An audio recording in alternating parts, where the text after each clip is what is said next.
I came across a video by Newland talking about how he had plans to do a model build in his son Karen's school in the classroom to get the kids involved in model building, one, to learn about history and the Battle of Britain. So he decided that they were going to put together enough of these Airfix kits, these little inexpensive 1/72 scale ones, one for each kid in the class, and then they were going to build it in class and learn how to make models and gain confidence building the models, and then at the same time learning a little history about World War II and the Battle of Britain. So I was inspired by that, and they actually started this week on Monday doing their build in the class. And if you want to see some pictures on it, you can look on Aaron's Facebook page. You know what I'm saying? I was inspired by it, so I went out and I grabbed one of these kits. It's like $6 or $7 or something at my local hobby shop. Not very much at all. But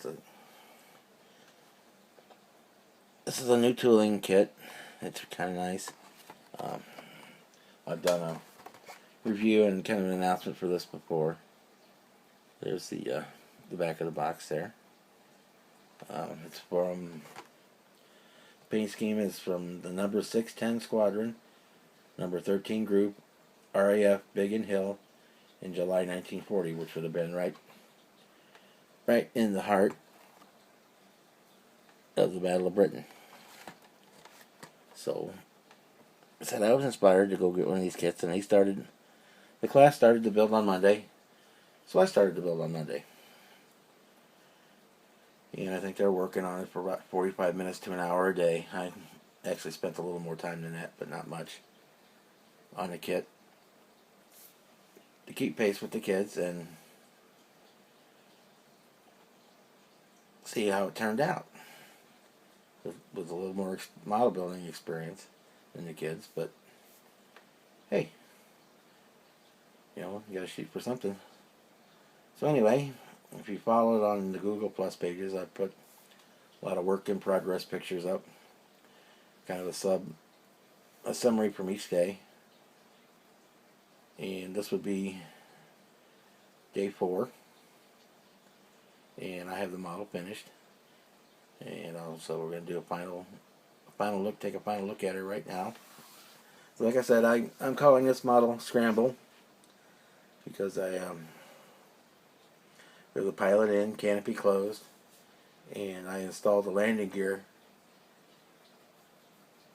in the semi-retracted position, like the plane is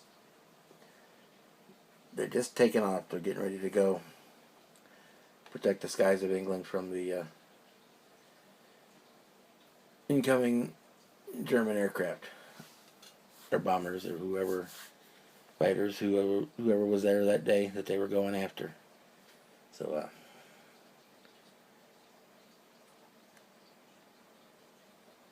so my landing gear are in the process of going up. Other than that, it's completely stock. Well, the stand is not stock. The stand is actually for my space shuttle that I didn't use. So we built it right out of the box. We pop it off the stand here. The glue is not quite set up either. I'll show you the bottom side here. So we've got the landing gear going up. Of course, one's a little quicker than the other. They always are. This kit's really nice, thought all. Engraved panel lines. The decals were a little sparse, even though they show a lot more decaling work on the back. That color chart, I think, comes from a larger model, like the 48th or the 32nd scale model, and they just copied over the same chart for the 72nd, because this one has like 9 decals on it, and they're showing like 50 or 60 decals to go on there. We use a little easy line, and I'll have it show up for my antenna. We airbrushed our colors. There were pilot in there. I had to trim the canopy to get it to fit. I was warned about that might possibly happen. Actually shaved down the inside and then lengthened the cockpit. Shaved down the inside of the canopy and then lengthened the cockpit till it fit. And then put it on with canopy glue. And it all looks pretty spiffy now. We got her all painted up. Actually painted the canopy freehand, which I never do that. But I'll get it back on the base here, on the stand. Used a combination of paints. I used some lacquers, some standard acrylics, and some craft acrylics. A lot of the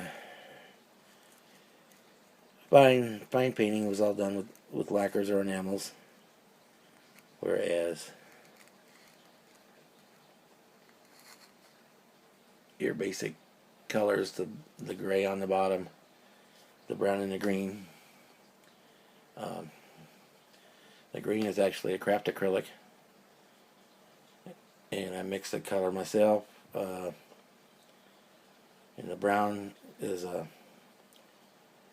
actually a weathering colors and a regular standard acrylic that I also mixed to get the color I wanted.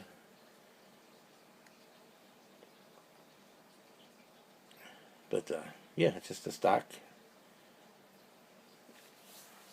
$6 kit, and so the only thing I added that wasn't in the kit was the easy line on the antenna and the stand, and it turned out pretty good if you ask me.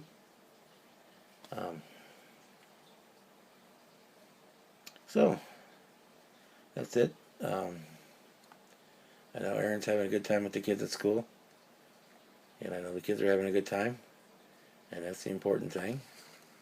Not all we take out all of this, and just wanted to let you know, Aaron especially, and Karen, that I had a good time too.